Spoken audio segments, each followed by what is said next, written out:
Hello, everyone. This is Eric Pennington, and welcome to the Spirit of EQ podcast. We're glad that you've tuned in. A few things we wanted to tell you at the beginning of the show, and that's this podcast was created to be a tool to help you, primarily to discover and grow your EQ.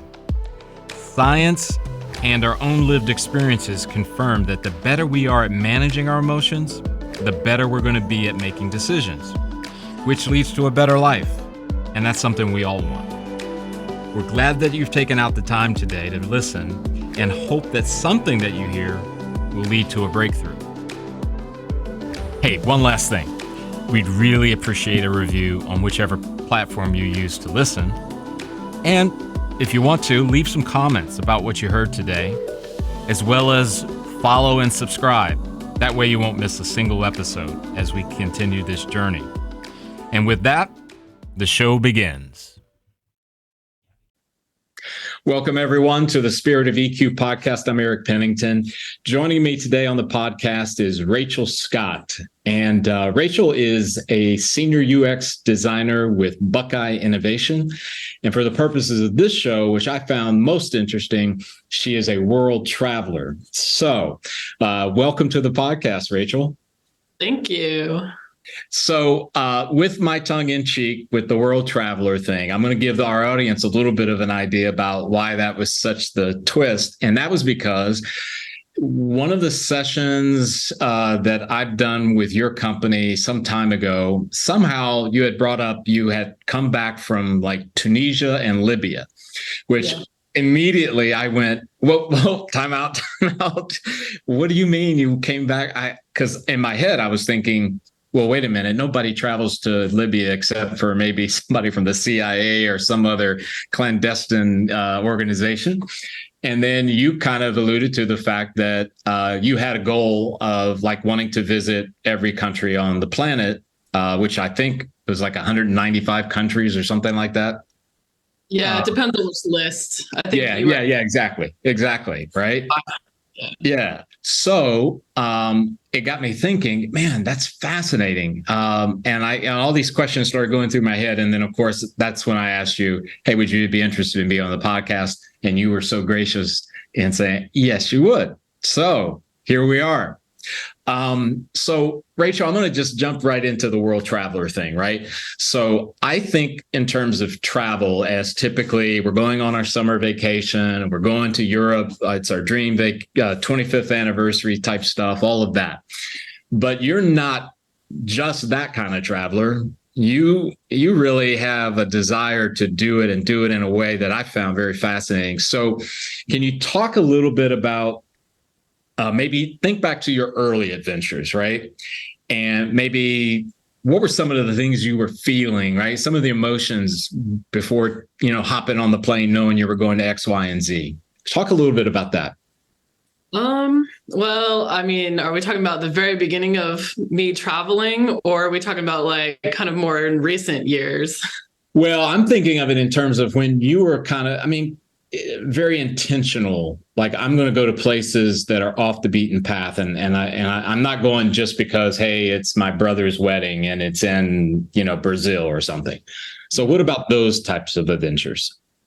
Well, so after I had traveled the world for a little over a year, and seen a lot of places, I kind of, wanted to go a little bit more adventurous, if you will, like off the beaten path, not where everybody goes, places that the US has put on like terrorist watch lists, because I just wanted to, have more adventure and more excitement and like kind of ratchet it up. And also because I think in a lot of cases, the perception of these places is wrong. And so I want to go and see for myself and talk to the people and, see what's really going on there and not what our governments are telling us. Right. What was that like? Maybe give me an example. What was one of the first countries you went to that was maybe on that quote list? Afghanistan. Okay. All right. So our audience, all of us here in the United States anyway, and beyond, we know about Afghanistan. hopefully we know about it before all of the things that happened after 9/11, but obviously that was not a place that was considered to be, quote, safe, right? Right. Yeah. So I actually found on Instagram, of all places, a travel group, and it's called Wander Expeditions, and they specialize in taking people to these places. Like, I just didn't roll up there by myself. Okay. All right. So there's a small group of us that actually went. But you have to fly in from Dubai. There's only, a few flights that go into Kabul. So I was definitely nervous. And I was in pretty much full niqab, which is, the hijab and like basically everything, but like my eyes are covered. Okay. And so, you're trying to blend in a little bit, but I have really blue eyes, so I have very pale skin, so I don't really blend in that part of the world very much. But so I was a little bit nervous getting to Kabul, but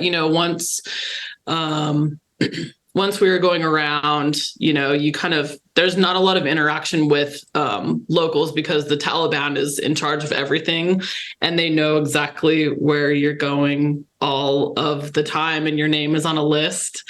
But we got to talk to, we had armed guards with us the whole time. And so you get to talk to them a little bit about their experience, especially since last year when the U.S. Pulled out, or was it 2 years ago? I don't know. Everything's about 2 years ago, I think. Yeah. Oh yeah, it was 2 years ago. Sorry, because I went last year. So just being in that tumultuous time when everything was shifting radically and they didn't know if they were going to stay in Kabul or if they were going to flee to the US or if they were going to go to a different part of Afghanistan. Just talking with them about their experiences, and especially with our guide's wife, and he's got a small daughter and she's not allowed to go to school now. So that was really interesting. Wow. So you mentioned you were nervous. So what was some of the kind of the mental conversation in your head as you were dealing with the nerves of it? I mean, because truly understandable, right? But what kind of self or head conversation did you have with yourself about it? How safe am I going to be as a woman there? Am I going to stand out too much? Are we going to bring too much attention to ourselves that possibly we could be a target? There's a lot of checkpoints there. So I was thinking, what are those going to be like? How in depth is it going to be? But for the most part, actually, once we got there and got out of the airport in Kabul, because it's very locked down, it was actually pretty chill. We weren't supposed to tell anybody like our exact whereabouts while we were there for safety reasons. And when we were in Kabul, actually, ISIS bombed a Sikh temple. I don't mean to laugh, but because it's not funny, but like, right. Just like, things are going on there still. Yeah. But I guess my internal dialogue was just, you've been to some of these places before, you're with a group, they're going to take care of you. It's going to be fine. Just, blend in, don't do anything dumb, have like common sense. So. Yeah. Well, and I'm obviously that serves you well. So from the perspective of, you mentioned your motivation, wanting to see what it's really like, right? And I too sometimes would think, it's like here in the United States, they'll talk about, well, you don't want to go to the south side of Chicago. It's just, you do not want to be there. And I get why, but then I go, how much of that is media overblowing something for the purposes of getting eyeballs, right? Well, there's a lot of racist connotations too with like these places and these regions, so I always try to discount all of that. Yeah. And would you say that helped you a bit? Yeah, definitely. Because the places that, people always say not to go because there's quote unquote terrorists there are some of the most hospitable people I've ever met in my life. Wow. That's awesome. That's awesome. So have you always had this adventurous streak in you even before you started?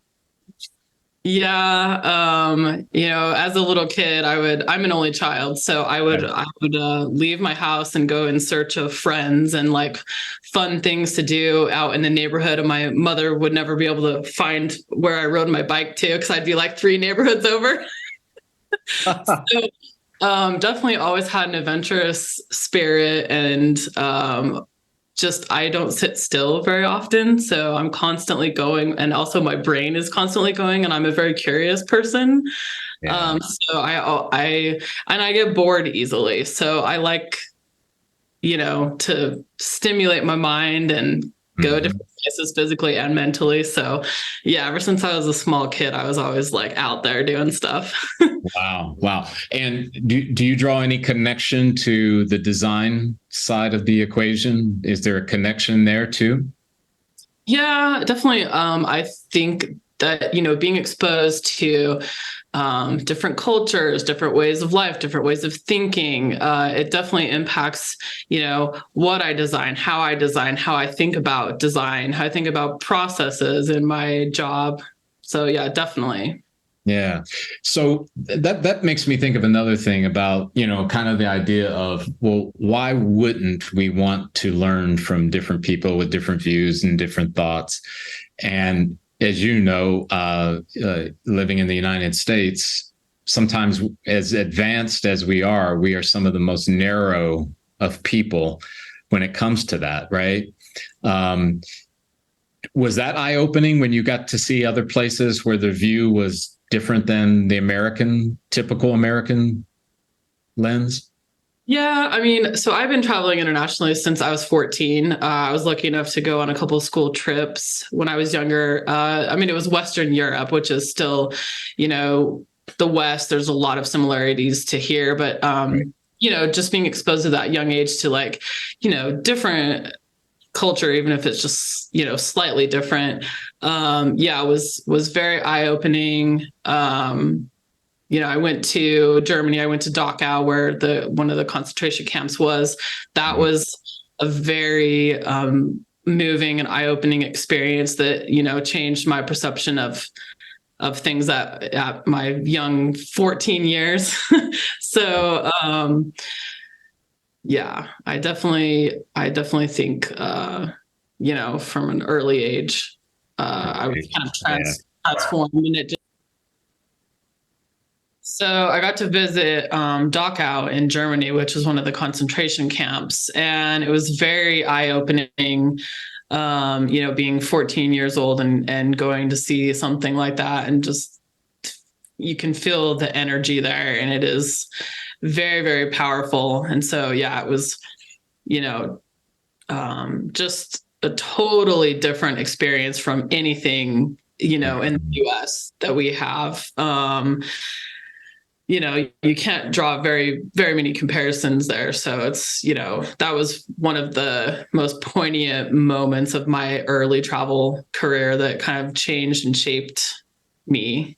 Yeah. So at 14, you get this experience, and can you recall what were some of the things you were feeling when you got there to Dachau?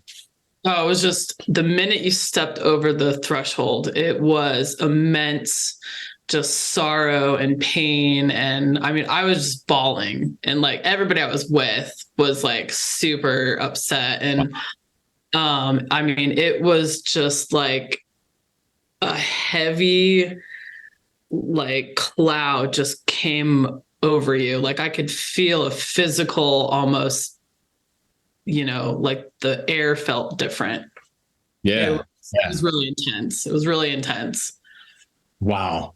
So, though that was early and you were in Western Europe, right? So there is some frame. What was your first, um, how would I say it? What was the first time going out to um, somewhere maybe either Middle Eastern or Asian, somewhere outside of the Western world? What was that first trip? So in 2015, I got divorced. And so I ended up going on this year long, trip, if you will, that was basically you work remote for an entire year, and we went to 12 different countries in 12 months. And so we started out in, it was this company called Remote Year that does it. So we started out in South America, and then we went to Eastern Europe, and then we went to Southeast Asia.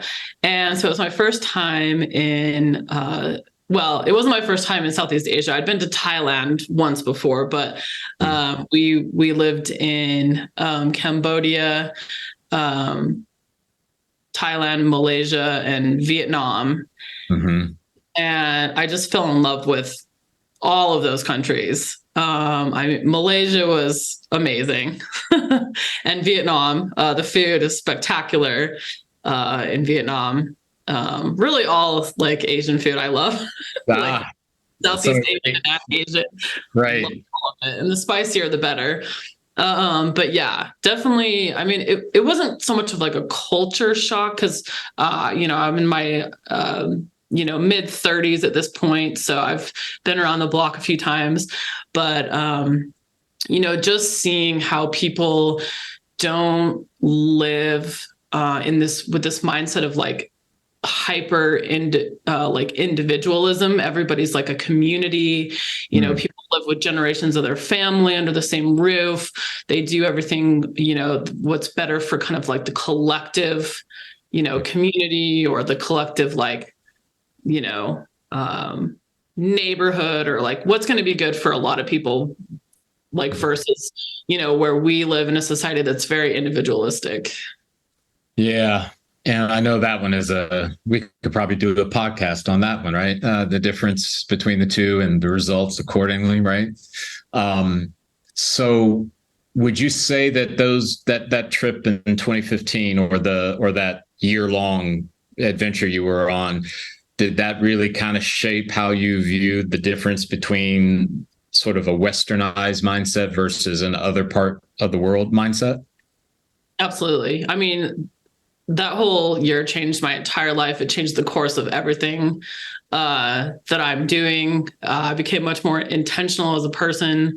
So yeah, it definitely brought out the stark differences in our society and things that I value and things that I don't value. And they clash. Like, I don't value a lot of Western values, and I don't view success the same as Western success. Yeah. It's interesting, isn't it? That the very thing that could broaden your horizon is the thing that we shy away from, right? And I've always personally felt that, America found itself in this kind of dualistic approach to life, right?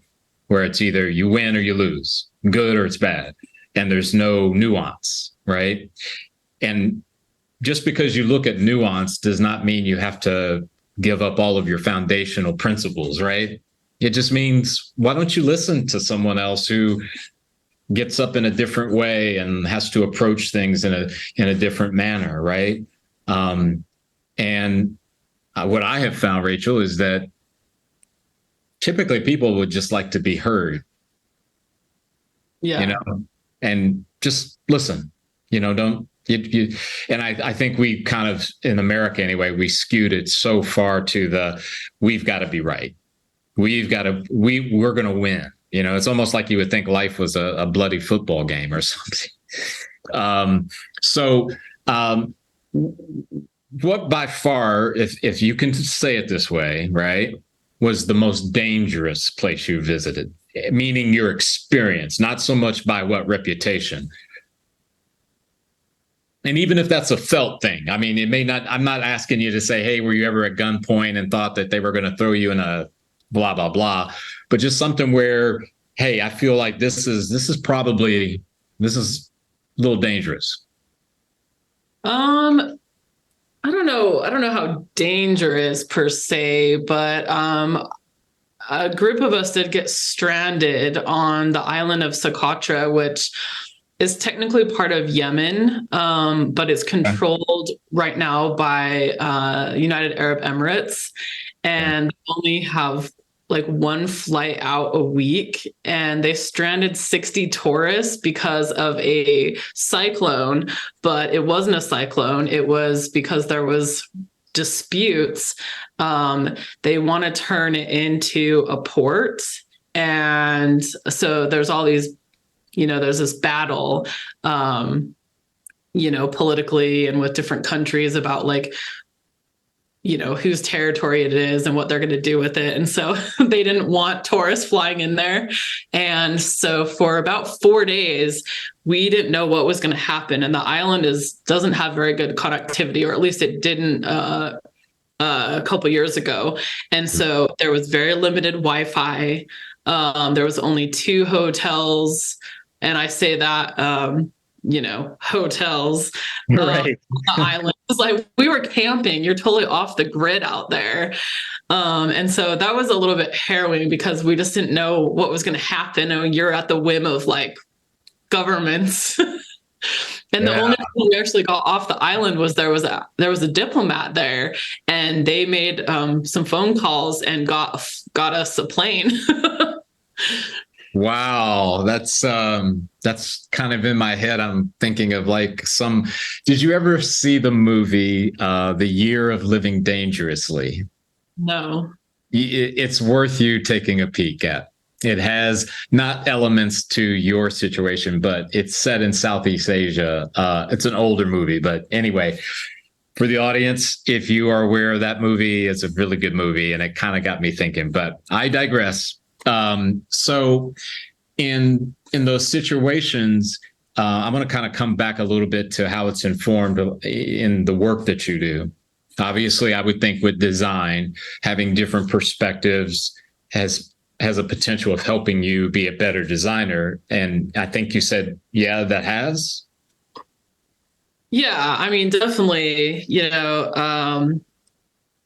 I'm, always curious, which, drives creativity because you're always, looking for cool new ways of, solving problems. Right.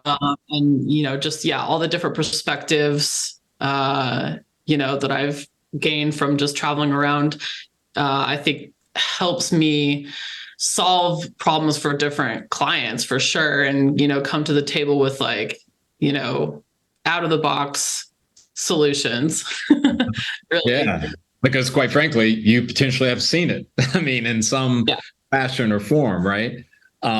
Anything that comes to mind of an experience you had in your travels that influenced you in your design work? I don't know about something totally specific, but I think another point is really, I like to be constantly out of my comfort zone, like on purpose. And so, whether that be in, a setting with a new client or trying to think of a solution to a complex problem, that I'm, working on with, say, like a web app or, somebody's website refresh or, any kind of project. Being out of my comfort zone is kind of the norm. And so I don't shy away from things being difficult or, hard, or not kind of, maybe understanding what something is right off the bat, because I'm willing to dive in and, really get down to the bottom of it. Yeah. And I'm going to touch on that a bit in a minute or so, because it does speak to something that I've really been thinking a lot about, at least in 2023. And that's about our willingness to push ourselves beyond comfort, to do hard things, right? And there is research out there that says that that's a good way to keep your brain healthy, especially as you go into the latter part of the years of your life, right? And it's kind of funny because my wife and I have been talking with financial planners as of late, right? And the inevitable question is, so when do you think you're going to want to retire? Or how much, and I stop them immediately and I say, retirement is a myth. I'll stop working when I die. Now, said the exact same thing, actually. Okay. All right. So then you may be able to relate to the response that I get when I say that, because it's typically eyes get wide and it's kind of like the cocking of the head, you know. I mean, imagine the dog that hears something and it's kind of like, what is that? What are you saying? And I say that not to say that I may not necessarily want to do everything that I'm doing now 30 years from now, if I'm so fortunate to live that long. But it's this idea that you never want to stop, because to me, stopping is the equivalent of knocking on the door to say I'm done, as in the end of my days. So this idea of doing hard things, but I want to go back into the design side once more, because and again, I may be stereotyping the atypical small, mid-size business, and that they may not necessarily be able to understand someone who's had so much experience, right? And I don't mean just in the fact that you were certified and you went to school for design and all that. I'm talking about experience with other cultures and others in dangerous situations.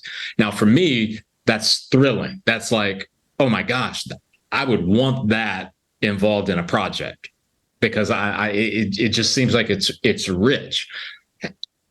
Are you? It's how I say this so that you don't give away any state secrets. How's the response been from organizations from that, having that perspective that you have? Well, so I freelanced for a lot of years. I still do freelance on the side. And so I have a lot of international people that I work with. And so they're really cool with it. I think it makes me more of an asset, it makes me, more attractive as one of their contractors, because, I've worked with a lot of people from around the world. And so it's kind of like a seamless transition from traveling to, that professional capacity. As far as a lot of people stateside, and even I used to work with a Canadian company. Mm-hmm. They just found it like really fascinating, and everybody always wants to hear all the stories, right? Because they, some of them maybe haven't been outside, of their region before even. So they, it's a totally different perspective for them. Yeah. So that kind of, and correct me if I'm wrong here, with having so many diverse clients from different regions of the world, I would imagine they got to a place where they knew you well enough that they could value the perspectives that you'd bring. So it'd be like, hey, let's call Rachel because we know X, Y, and Z. So it's not like you're only locked into working in one silo. Would you describe it that way? Yeah, absolutely. And, it's nice to have contacts all around the world, because when somebody needs something, they're like, oh, hey, why don't you call Rachel? And so, I mean, it's been an awesome networking tool as well. Well, that's the thing, isn't it? It's interesting. Something that involves the living of a life is also producing fruit in the work side of that equation. I do believe sometimes, Rachel, we get so, and again, maybe this is the United States, a Western mindset, but I think we get so laser focused on what's the job, what's the benefits, what's the pay, what are my, when can I be promoted? And we forget that, well, maybe that should go after the life thing. Like, what kind of life do I want to live? And maybe by doing that, I increase the chances that I get this other stuff. Yeah, you know what I mean? I do. So money has never been a motivator to me. I know what I'm worth, given my experience. Yeah. But for me, really working at Buckeye specifically aligns with my goals in life, and, what kind of work I want to be doing and what kind of clients I want to be serving. I want to be serving people in the community. I want to be serving people that, their voices may not be heard, just generally like underserved people, or people that don't have, a lot of tech experience in their corner. So it really aligns with my life goals. And that's way more important to me than a promotion or a raise or, all of these other like kind of climbing up the corporate ladder Right. things. I mean, I've worked in corporate America. I worked in corporate America for quite a few years, and it was soulless. And I absolutely hated it. And I made a lot of money at that time, 20 years ago, and was successful, quote unquote. But I hated getting up every morning to go into the office. And so this is like so much better. Yeah, yeah, and as I know, this about me, if someone chooses, and I my gut says you're going to agree with me here, not because I need you to agree with me, but if someone chooses they want to work for a Fortune 500 company and spend 30 years there, do whatever, hey, that's cool. You do you, right? However, I think you're not the first person I've heard about the soul suck. And I think there's so much opportunity for any size company to create an environment where that's not happening because it's not healthy. Right. And, here's the deal. Those organizations may say, well, Eric, we are who we are. And if you don't like it, well, I get it, because then, Rachel, you, me, or whoever else, you can say, I'm going to decide to go in a different direction. I mean, there's no, it's not something that you're forced to do. But I do believe if we work on having a great life, that sets us up to have a better career, So when we think about the hard things, you mentioned about you've always been this, hey, I'm curious, I want to move myself outside of the comfort zone. You even said it, at least what I heard, it's intentional. It's like, it's not just by chance, right?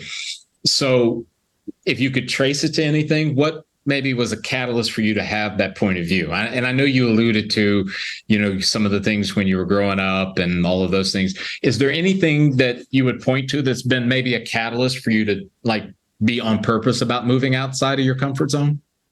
Yeah, definitely. So like I referenced before, so in 2015, I got divorced, pretty much ended up with nothing. And so I was just trying to figure out, what is my next, move in life? What am I doing? And I'd kind of lost myself for a while. And so I had to really figure out, what brings me joy? What am I passionate about? Who am I to my core? Let's get back to the roots, what drives me. And so, travel just happened to pop up on my radar because I was manifesting it. So it came into my universe, and instantly I felt alive again. I felt passionate. I felt like I was, moving in the right direction. Even though, I'd kind of been at rock bottom. And so that really brought me back to center, and it started this movement towards, just like living more intentionally, being passionate about travel, being passionate about like new experiences and meeting new people and understanding, cultures that are completely different from my own, and kind of like being more like one with, everybody in the, on the planet, because we're all connected. Yeah. So, do you feel like it's somewhat of a case? So that I don't pigeonhole you to say that I know when I came to my quote existential crisis, I was at a certain age, and I know what I felt was, hey, if I'm not careful, I may burn the rest of the time I have in front of me. And I didn't want to do that. I wanted to make what I would do next matter. Did you feel any of that when you hit that crossroads, or no? Well, I was a little bit younger, so that happened when I was 33. Okay. So I felt, I'd done a lot of living in my 20s. I felt like I had kind of flipped because I was very responsible in my 20s. I was, I been married twice. So, and I had like a corporate job, I had a house, I had like all of these things. Right. And then I totally flipped it over. And so in my, like all of my 30s, I sold everything I owned. I was traveling the world. I was, unattached, just living my life and figuring things out. So I kind of feel like I did things backwards. Yeah. Well, here's the thing, right? Regardless of your age and how you did it and whatever, when you get to my wife and I have this kind of inside thing where we go, it's your Rubicon, right? And for our audience, if you're not familiar with that Rubicon describes a river in Italy where Julius Caesar, he came upon that river before he was going to Rome, and he knew that if he crossed the Rubicon, there was no turning back. Right. And there's all kinds of these stories I know that can point to the idea of like crossroads, burn the ships in the harbor, whatever you want to use. But those, I think, are powerful for us. Right. And I would throw out, if you're in that place, you should stop and reflect about where you're at. Because my great concern, Rachel, is people who they do stop, but they decide to do nothing. They decide to just stay where they're at, stay in that job, and just sort of grind their way and just hope that things will fix themselves, if I can say it that way. And again, this is not me judging. If that's truly what you want to do with your life, it's your life. But I think there's something to be said about, hey, wait a minute. You mentioned like finding that center again, right? If you find you're off center, why don't you do something to move you to center, right? Okay, so the hard things. So let me set this up for you, and then we can dig a little deeper into it. Hardest trip, hardest travel that you can remember? And I'll let you describe and associate whichever way you want, but what's been the most difficult travel? So I think the very first country that I went to on that year-long journey with Remote Year, I flew down to Montevideo, Uruguay, and showed up alone. Was going to meet up with some of the people from the group later on, but it had been quite a while since I had done any international travel. I was still kind of, emotionally broken from all the events of, the previous year.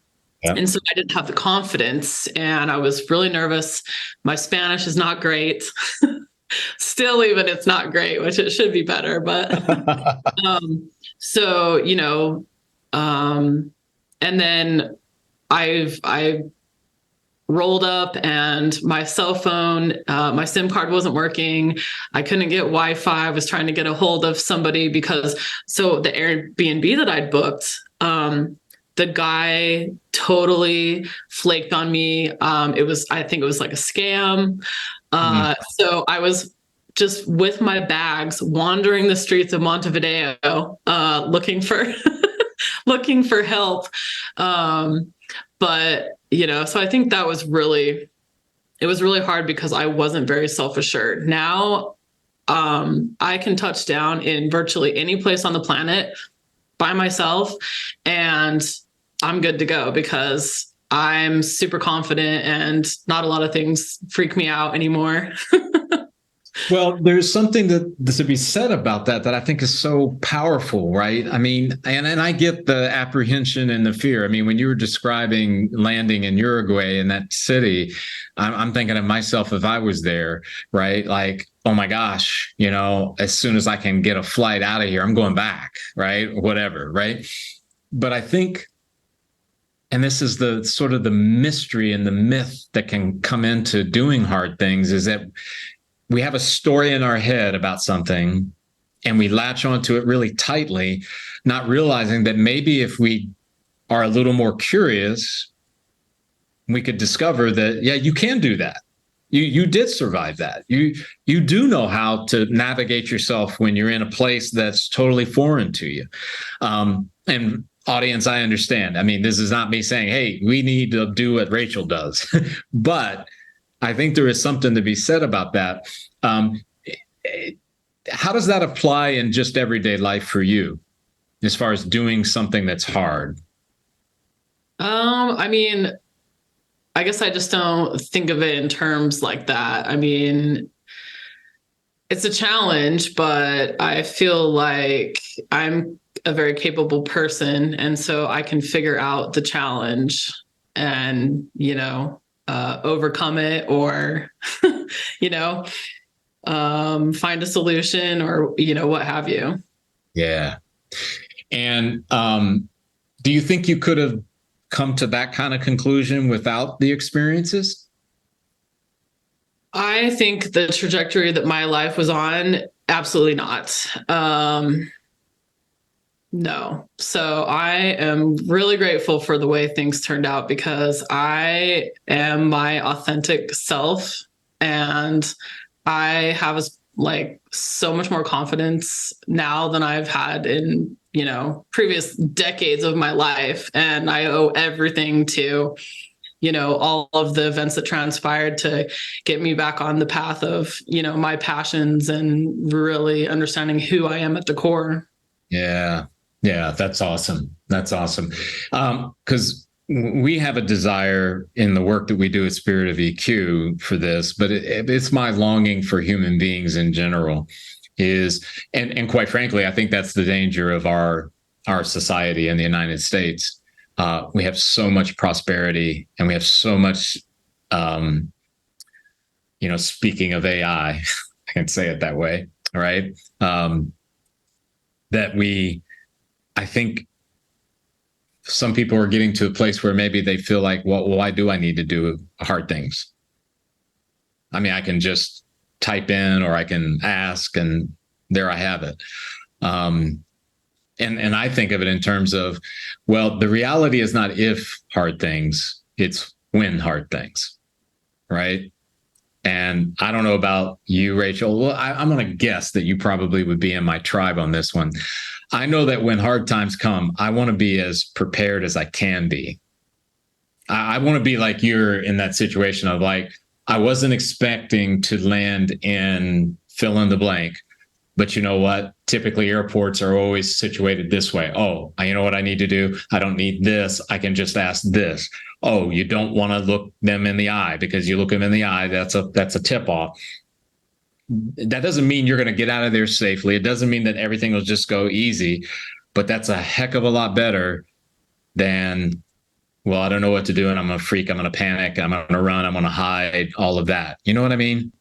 I do. Well, and, even if it's not hard, quote unquote, change is a constant in our lives. And, you can either embrace it and, try to understand how to go with the flow, or, maybe it's there to, change your perspective or, get you out of that comfort zone or, what have you. But you can't fight against change. Ooh, that's a good one. That's a good one. It's very interesting to me, like when you're saying that, because we all are used to it. I mean, if you think about it, I mean, where I live, temperatures over the weekend were in the 40s. Today, the high was 25 and windy. I mean, it was dramatically different, right? But you know what? We put on a different coat. We put on a sweater. And I get to thinking about that and I go, all right, well, easy to talk about the weather. But one of my favorite analogies is this idea of like, why is it that we love like movies with a very interesting plot, with a very, either it's mystery or suspenseful? Because it's interesting, right? It's dramatic. People like drama. Right?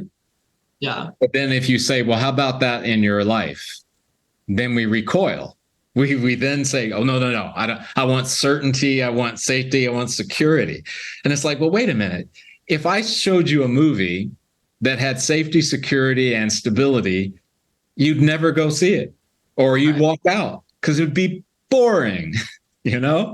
I mean, those things are illusions. Ah, yeah. That's an interesting perspective. Illusions. So would you say that in some senses, maybe it's us buying into an illusion? Oh, absolutely. Absolutely. I mean, our whole societal structure here, I feel like, is an illusion that we're all buying into in various capacities. Yeah. Yeah. And I think that kind of speaks to, I know for me, why I do this work is that I want to be a part of maybe that bell that rings that doesn't make somebody, but maybe inspires them to kind of go, wait a minute, I heard that bell. Wait a minute. And maybe I'm being very overly matrix oriented when I say that, but yeah, it's interesting, Rachel. So what's your next objective? I mean, I didn't ask you in the beginning, how many countries have you been to? And then maybe what's up next for you as far as your world travels? Well, I've been to 66 so far. Okay. What's up next? I'm going to a wedding in South Africa. I leave tomorrow. Yeah. I've already been to South Africa, but I'm excited to go again. Yeah. But as far as like up next, I mean, I don't travel as extensively as I used to for a lot of reasons. Yep. But I tried to go, on a few cool trips a year. My birthday is in late August. So last year I did a solo trip to Iceland. Okay. I rented a camper van and went all around the island, which was amazing. It was for my 40th birthday. So I had to do something like really awesome. So I was like, solo trip to Iceland. So next year I'm turning 42. So I'm going to go to Papua New Guinea and hang out with the tribes. Wow. And I probably should know this geography wise. Where does New Guinea sit? It's in Oceania. So it's up above Australia, and it's over by Indonesia and the Philippines. Okay. All right. That was going to be my guess, but I couldn't locate it in my head. Well, Rachel, I can't thank you enough for coming on the show. I've really enjoyed it. And I knew as soon as when we were talking in that session, I'm going, this would be something to explore. So I really do appreciate it. And we'll have you back because there's a couple of things I did not get to today that I wanted to ask you about. So if you have that desire and interest. But thank you so much. Absolutely. Thank you. Everyone, we appreciate you tuning into the show today, and we look forward to the next time that we're together. Take care.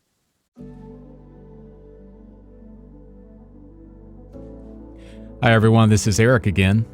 A couple of things as we've ended the show. We hope you enjoyed it. Hopefully, you're tuning in on a regular basis. We'd love it if you would give us a great review on whatever platform you're listening to the podcast. It's so appreciative and helps us as we try to get more exposure for the work we do and the episodes that we publish. And we're grateful to you as a listener. The second thing is, just remember, our content is for educational purposes only.